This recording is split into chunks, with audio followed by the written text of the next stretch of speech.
introducing yourself, yadda ake gabatar da kai a gurin wani ko kuma a taron jama'a.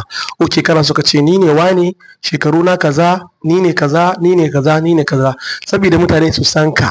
Yadda ake gabatar da kai, misali sai ka ce my name is Musa, my name is Musa, ma'ana sunana Musa. I am 34 years old, shekaruna 34. I am 34 years old, shekaruna 34 a duniya. I am from Kaduna, ni daga Kaduna nake, ma'ana daga jihar Kaduna. I am a man, ni namiji ne, ma'ana mutum, ni namiji ne, ma'ana mutum.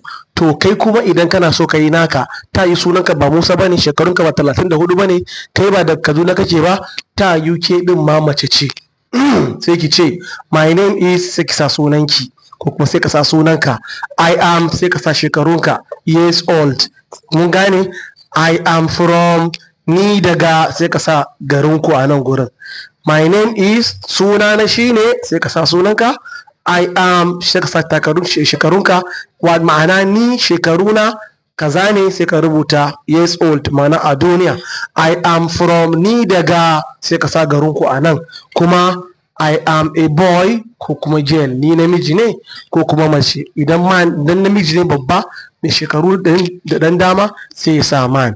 Idan mace ce ta girma, sai ta sa woman. Idan yaro ne ɗan ƙarami, sai sa I am a boy. Idan yarinya ce, sai ta sa I am a girl. Like, follow and share. Wannan shine zo da mu koyi turanci, sai mu sake haɗuwa a karatu na gaba. Na bar mu lafiya.